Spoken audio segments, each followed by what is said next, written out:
Please, don't hit me. I'm already hurt. Then a Korean Mafia boss took one step forward. The first blow never landed.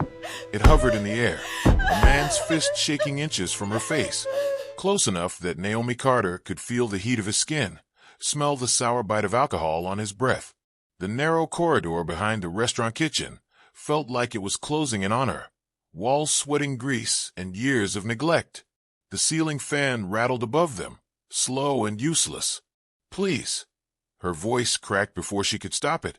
She hated that it did. Don't hit me. I'm already hurt. Her back pressed into the chipped concrete wall, pain screaming through her left shoulder as she tried to shield it. Every breath scraped against bruised ribs. Her body remembered this position too well, remembered corners, remembered hands raised in anger, remembered nights she had sworn were behind her. Behind the kitchen doors, life continued. Silverware clinked. Someone laughed too loudly. The register chimed as another order was paid for. Naomi squeezed her eyes shut. She didn't scream. Screaming had never helped. The man laughed instead, a short, ugly sound. You girls always say that. His arm drew back. Then, footsteps. Not rushed. Not panicked. One step. The air shifted, heavy and sudden, like the moment before a storm breaks. The man froze. Naomi opened her eyes just in time to see his expression change, from irritation to confusion to something far more telling. Fear. Let her go. The voice behind him was calm. Too calm. The man turned slowly. Naomi followed his gaze. A stranger stood at the mouth of the corridor, tall, broad-shouldered, dressed in dark, perfectly pressed clothes that looked wildly out of place in the grease-stained back hallway of Moonrise Grill. His posture was relaxed, but his presence filled the space completely, like gravity bending toward him. His eyes, dark, assessing, never left the man's raised fist. I said, the stranger repeated, his tone polite but unyielding. Let her go. The grip on Naomi's arm vanished instantly. The man stumbled back as if burned. I was just... Leave, the stranger said. It wasn't loud. It didn't need to be. The man swallowed hard, glanced once more at Naomi, then bolted past the stranger and out the back exit, the door slamming so hard it rattled the walls. Silence crashed down. Naomi's legs gave out. She slid down the wall, breath coming in short, shaky bursts as her body finally released the fear it had been holding back. Her fingers curled into her apron, knuckles white. The stranger moved closer, but stopped a few feet away, lowering himself into a crouch, so they were eye level. You're safe, he said quietly. He's gone. She nodded, though the words didn't fully register yet. Her heart hammered, so loudly it drowned out everything else. He hesitated, then shrugged off his jacket and held it out toward her. Your arm. It's injured. She looked down, only then realizing how violently she was shaking. Pain pulsed through her shoulder in sickening waves. May I, he asked. Something in the way he asked, not assuming, not demanding, made her pause. Every instinct told her to be careful, but another, deeper instinct whispered that this man was different. Yes, she murmured. His touch was gentle, almost reverent, as he helped her stand and guided her to a chair in the small back office. He moved like someone accustomed to danger, but careful with fragile things. What's your name? He asked. Naomi. A beat passed. I'm Jean Woo. She didn't know then that his name carried weight in the city. Spoken in hushed tones, feared in closed rooms, respected by men who understood power. To her, it was just a name attached to the first person who had stepped in when it mattered. Thank you, she said softly. His gaze lingered on her face, unreadable. You shouldn't have had to say that. Naomi didn't sleep that night. Every time she closed her eyes, she saw the raised fist again, felt the wall at her back, heard Jean Woo's voice cutting through the fear like a blade. By morning, her shoulder had swollen badly, movement sending sharp pain down her arm. At the free clinic, the doctor frowned gently as she examined Naomi. Torn ligament, she said, and bruised ribs. This isn't recent, is it? Naomi shook her head. No, the doctor didn't push. When Naomi returned to her apartment, an envelope was taped to her door. No return address. Just her name, written neatly. Inside was a simple card. If you need help, call. A phone number followed. No signature. Her hands trembled as she stared at it. She folded the card carefully and tucked it into her wallet. She didn't call. Not that day. Not the next. She told herself she didn't need help, that she had survived worse on her own, that accepting protection always came with a price. But 3 nights later, when she spotted a familiar silhouette across the street from Moonrise Grill, hands in pockets, eyes waiting, her chest tightened with cold dread. Her fingers found the card without conscious thought. She dialed. The line clicked once. "I was hoping you'd call," Jinwoo said.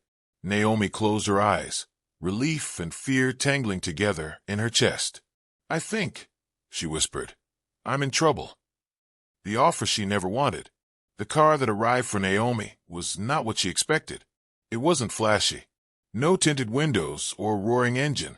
Just a clean, dark sedan that blended easily into the wet street outside her apartment. The driver stepped out, opened the door, and waited without a word. Naomi stood at the top of her building's cracked concrete steps, rain misting her face, heart pounding so loudly she was sure the driver could hear it. Her shoulder throbbed beneath her coat, a steady reminder of how easily things could go wrong. She almost turned back, but then she remembered the man across the street, the way he had leaned against the lamppost, pretending not to watch, waiting. She took a breath and stepped into the car. The door closed with a soft, final click. They drove in silence. The city changed as they moved. Familiar streets giving way to wider roads, brighter lights, buildings that gleamed instead of crumbling. Naomi pressed her forehead lightly against the cool glass, watching reflections slide past like another life she didn't belong to. When the car finally stopped, she stared. The building rose tall and quiet, all glass and steel, its presence understated but undeniable. No sign, no name, just security and certainty. Inside, everything smelled faintly of citrus and polished stone. Men in dark suits nodded to the driver, their eyes flicking briefly to Naomi before moving on. No one stared. That unsettled her more than if they had. Jinwoo was waiting for her. He stood near the windows, hands clasped loosely behind his back, city lights framing him like a painting. He turned as she entered, his expression shifting. Not relief, not triumph, but something closer to concern. "You came," he said. "I didn't know where else to go." Naomi replied honestly. He nodded once, as if that mattered. "Sit." She did, perching on the edge of a chair, back straight, every nerve alert. "You followed me," she said quietly. "I protected you," he corrected. "There's a difference." She met his gaze, something fierce stirring beneath her fear. "You don't know me." "I know enough," he said again, softer this time. "And I know men who don't take being humiliated lightly." Her jaw tightened. So what now? Jinwoo exhaled slowly, the first visible crack in his composure. "Now I make you an offer." The apartment he arranged for her was nothing like her own. It was quiet, too quiet. White walls, soft lighting, furniture chosen for comfort rather than display. There were security cameras she pretended not to notice, guards she never saw but always felt. "This is temporary," Jinwoo said as he handed her the key, "until things settle. And if they don't, then we adapt." She looked at him, really looked. "Why are you doing this?" His eyes darkened. "Because someone crossed a line." That's not the whole truth. No one ever challenged him. She could tell. The silence stretched, heavy with things unsaid. Finally he spoke. "Because once, a long time ago, no one stepped in for someone I cared about." The admission hung between them, fragile and rare. Naomi nodded slowly. "I don't want to be owned," she said. A flicker of surprise crossed his face. "You won't be. And I won't disappear." "Then don't," he replied. "But understand this. Being near me puts you in danger." She thought of the streetlight, the waiting silhouette, the way fear had wrapped around her ribs. "I've lived with danger my whole life," she said. "At least this way, I won't be alone." Something shifted then. Not romance, not trust, respect. Days passed, then weeks. Naomi tried not to feel like a guest in someone else's life. She cooked for herself, took long walks on the rooftop garden, forced herself not to flinch at every sound. Jinwoo checked on her once a day, sometimes in person, sometimes through quiet messages that simply asked, "Are you okay?" She learned his rhythms without meaning to. Late nights, early mornings, meetings he never described. One evening, she found him in the kitchen, sleeves rolled up, tie discarded, staring blankly at a cup of untouched tea. "You forgot to drink it," she said. He glanced up, startled, as if he'd forgotten she existed. "So I did." She reached for the kettle. "Chamomile," she said. "It helps." He watched her as she moved, careful but unafraid. "You act like you're not scared of me." "I am," she admitted. "Just not in the way you think." He smiled faintly at that. It was the first time she had seen him do it. Later that night, as thunder rolled outside and rain streaked the windows, Naomi woke from a nightmare gasping for air. The room felt too small, too familiar. She didn't remember walking to the living room. She only remembered Jinwoo's voice, low and steady, as he guided her to the couch. "You're safe," he said, echoing words he had spoken before. Her breathing slowed under his calm presence. He didn't touch her. That restraint meant more than anything else could have. The warning came 3 days later. A single black envelope slipped beneath the apartment door. Inside was a photo. Naomi exiting the building. Jinwoo a step behind her. And a message, written in red ink. "She makes you weak." Jinwoo stared at it for a long time, his face unreadable. Naomi's hands curled into fists. "This is my fault." "No," he said sharply. "This is theirs." For the first time since she met him, anger slipped through his control, cold, focused, dangerous. "They've noticed you," he continued, "which means they'll try to scare you. And if that doesn't work," his gaze lifted to hers, "then they'll try to take you." A chill ran through her. She straightened anyway. "Then teach me how not to be taken." Jinwoo studied her, something fierce and protective igniting behind his eyes. "That," he said quietly, "was already my intention." Behind the calm walls, the city waited, and somewhere in the darkness, someone had decided Naomi Carter was leverage. Living inside the lion's den, Naomi learned quickly that survival inside Jinwoo's world required more than walls and guards. It required awareness. The man who trained her was called Min-jae. He was older than Jinwoo by a few years, quieter, with watchful eyes that missed nothing. Where Jinwoo radiated authority, Min-jae radiated patience. "You don't fight to win," Min-jae told her during their first session in a private gym below the building. "You fight to escape." Naomi wiped sweat from her brow, her injured shoulder still stiff, but healing. "That's my specialty." Min-jae's mouth twitched. "So I've heard." Training was exhausting, grounded, real. She learned how to break grips, how to fall without shattering herself, how to use her voice not just to plead but to command attention. Jinwoo watched sometimes from the doorway, silent, his presence both comforting and unnerving. She felt his gaze most when she pushed herself too hard. "Enough," he said once, stepping in when she winced, favoring her shoulder. "I'm fine," she insisted. "You're hurt," he corrected. "I'm healing." Their eyes locked. Something electric hummed between them, not attraction yet, but recognition. Two people who understood pain differently, but intimately.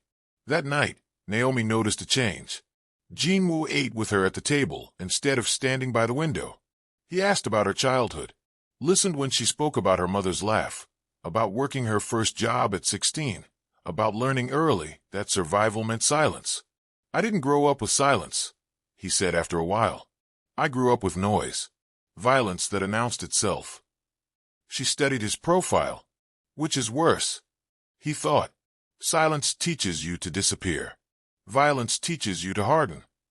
Neither answer felt like victory. The first real threat came disguised as coincidence. Naomi was in a grocery store with Min-jae when she felt it, the prickling awareness between her shoulder blades. She turned just in time to see a man lower his phone, his eyes already sliding away. Min-jae noticed instantly. He shifted closer, murmuring into his sleeve. They were followed for 3 blocks. That night, Jin-woo paced his office, phone pressed to his ear, voice clipped and controlled. Naomi watched him from the couch, her stomach tight. "I won't repeat myself," he said coldly. "Touch her again, and there will be consequences you cannot negotiate." He ended the call and turned to her. "Are you scared?" he asked. "Yes," she said honestly. Then, after a beat, "But I'm not running." Something broke through his control then. Not anger. Fear. "You don't understand what they'll do," he said quietly. "I understand enough," she replied. "And I won't let them use me to hurt you." The words settled between them, like a vow neither of them had planned to make. That night, thunder shook the windows again. Naomi found herself standing at Jin-woo's door, hand hovering, heart pounding. He opened it immediately. "I couldn't sleep," she said. "Neither could I." They sat on opposite ends of the couch, the space between them charged and fragile. "I don't want to be protected because I'm weak," she said. He leaned forward, elbows on knees. "Then let me protect you because I choose you." Her breath caught. He reached out, stopping just short of touching her hand. "May I?" She nodded. When his fingers finally closed around hers, it felt like a promise. Not ownership, not rescue, but connection. Outside, the city pulsed, unaware that lines had been crossed inside that quiet room. And somewhere, an enemy realized fear alone would not be enough. The cost of being seen. Naomi had always believed danger announced itself loudly. She was wrong. Sometimes it arrived dressed in silk and smiles, hidden beneath chandeliers and polite applause. Jin-woo hadn't wanted to take her. "You don't need to be there," he said, standing at the edge of his bedroom as she fastened the clasp of the deep blue dress Min-jae had brought her. "This isn't your world." She met his gaze in the mirror. "It's already touching my life. Pretending otherwise won't protect me." The event was a charity gala, artificially clean, carefully curated. Wealth without warmth. Power disguised as generosity. Naomi felt at the moment they stepped inside. The way eyes subtly tracked Jin-woo's movements. The way conversations bent around him. And then there were the looks. Not at him. At her. She stayed close to Jin-woo's side, her hand resting lightly against his arm. Not clinging, just present. She felt his tension beneath the tailored suit, the constant readiness. "Breathe," she murmured. He glanced down at her, surprised. Then nodded. They moved through the room together. That was when Naomi saw him. Across the hall, near the bar, a man watching too closely. His smile was pleasant, but his eyes were sharp, calculating. He raised his glass, slightly toward her. Jin-woo followed her gaze. His jaw tightened. "We should leave," he said. "Too late." The man approached, extending his hand. "Kong Jin-woo. It's been a while."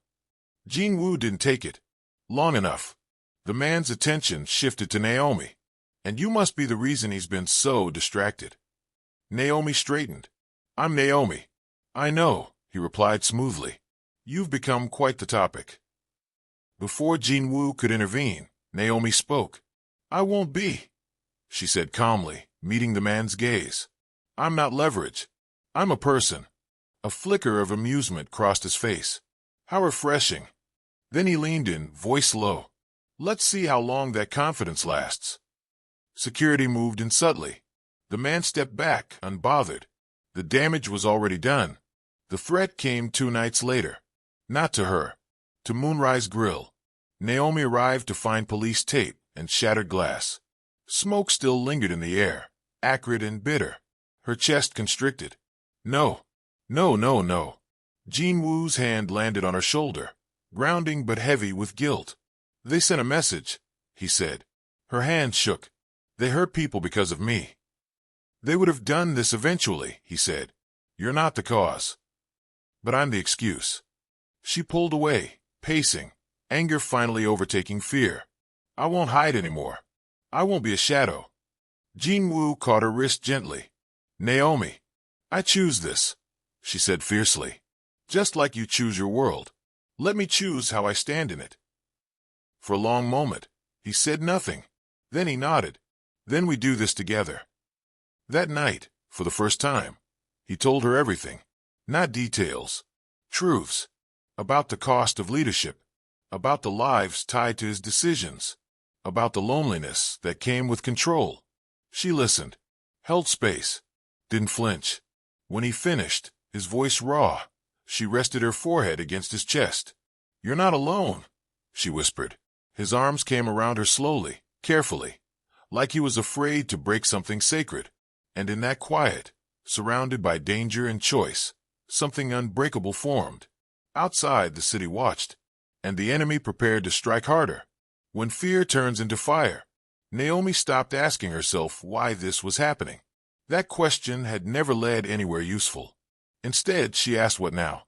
The morning after the restaurant attack, she stood in the ruins of Moonrise Grill with her sleeves rolled up, glass crunching beneath her shoes. The front windows were boarded, the smell of smoke still clinging to the walls like a bad memory. "This place was my second home," the owner said quietly, voice hollow. "I don't know how we'll come back from this." Naomi swallowed, chest aching. "We will." The certainty in her voice surprised even her. Behind her, Jin-Woo stood with Min-jae, both men silent. This wasn't their world, burnt fryers and cracked tiles, but Jin-Woo felt the damage all the same. Not because of money, because of guilt. Later, in the car, the silence stretched too long. "This is escalating," Jin-Woo said finally. "They want a reaction." "They already have one," Naomi replied. "They just don't know it yet." He turned to her sharply. "What does that mean?" "It means I'm done being quiet," she said. "They expect fear. I won't give it to them." That night, Naomi asked to see the files. "All of them," she said. "The rival group, the man from the gala, the patterns." Jin-Woo hesitated. "Once you see this, there's no pretending anymore." "I stopped pretending the moment someone raised a hand to me," she replied. So he showed her. She listened, learned, asked sharp, precise questions that surprised even Min-jae. She didn't romanticize the violence or flinch from the reality. She absorbed it. "They're predictable," she said eventually. "They rely on intimidation, public fear." "Yes," Jin-Woo agreed. And they don't expect resistance from someone like me." He looked at her then, really looked. "You're not bait," he said slowly. "No," she agreed. "I'm a voice." The call came just after midnight. A block number. Jin-Woo answered on speaker. "Still hiding behind walls," the man's voice purred. "You should tell your girl. This end when you bend." Naomi leaned forward. "You don't get to talk about me like I'm not here." Silence. Then laughter. "Oh, so she does speak." "Yes," Naomi said calmly.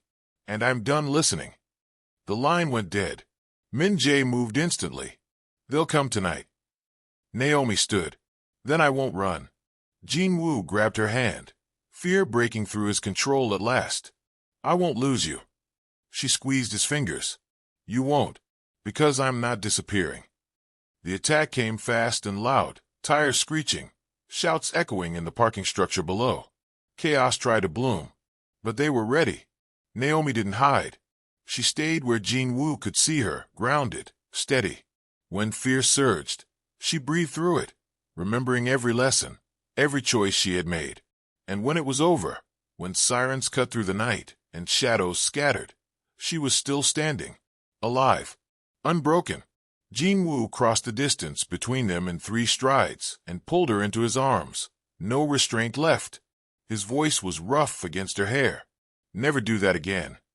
She laughed shakily, pressing her face into his chest. "We both know that's not how this ends." He pulled back, cupping her face, eyes blazing with something deeper than fear. "This ends with me choosing you," he said, openly, completely. She met his gaze, heart steady. "Then choose me when it matters most." Somewhere in the city, the final move was already being planned. And this time, Naomi Carter would walk straight into it, with her head high. The step that changed everything. The warehouse by the river smelled like rust and rain. Naomi noticed that first, the way damp air clung to her skin, the metallic tang that reminded her of old wounds and older nights she thought she'd escaped. Sodium lights buzzed overhead, casting harsh shadows across concrete floors, stained with history no one ever documented. She walked in under her own power. That mattered. Jin Woo was beside her, not in front. Not behind. Beside. The choice had been deliberate, and everyone in the room noticed.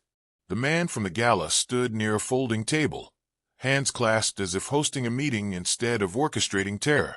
He smiled when he saw them. "Kang Jin-woo," he said. "You finally brought her." Naomi felt Jin-woo tense, but he didn't move. "She's not a bargaining chip," Jin-woo replied evenly. "This ends tonight." The man's eyes flicked to Naomi. "Does it? Or does it end when she realizes what you are?" Naomi stepped forward. Her voice carried in the open space, clear and steady. "I already know what he is." The man raised a brow. "And yet you stand here." "Yes," she said, "because I know what I am too." A murmur rippled through the room. The man laughed softly. "Brave. Or foolish." Naomi didn't flinch. "You burned a restaurant. You stalked me. You thought fear would make me small." She met his gaze fully now. It didn't. The smile faded. "You think speaking makes you powerful?" he snapped.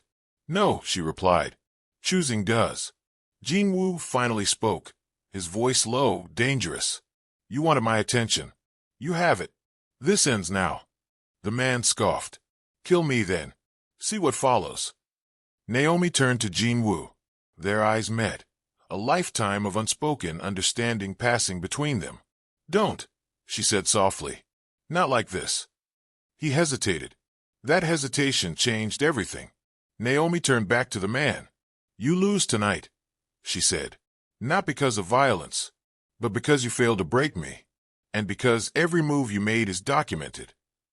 Min Jae stepped forward, holding up a phone. Sirens wailed faintly in the distance, growing louder. The man's face drained of color. "This isn't over," he hissed. Naomi tilted her head. "For me, it is." Security moved in. The room erupted into controlled chaos, but not panic. When it was done, Jin-woo stood very still, watching the doors close behind his enemy. Naomi reached for his hand.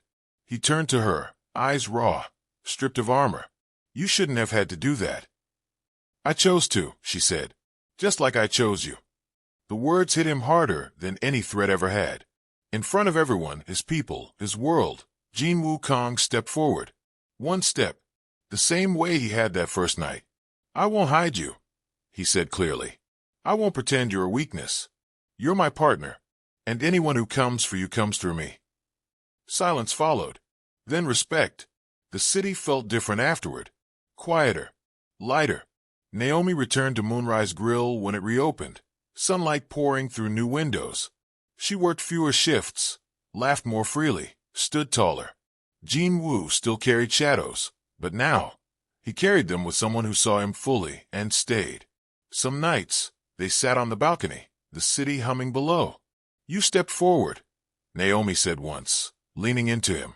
"So did you," he replied. She smiled, remembering the words she had begged into the dark once upon a time. She would never say them again, because now, when danger came close, she knew something deeper than fear. She knew her own strength, and she knew the power of one step, taken at the right moment, by the right person. Thank you for listening to Please Don't Hit Me. I'm already hurt. Then a Korean Mafia boss took one step forward. If you enjoyed this story, don't forget to like, subscribe, and share. Your support means the world. Until next time, Red Heart.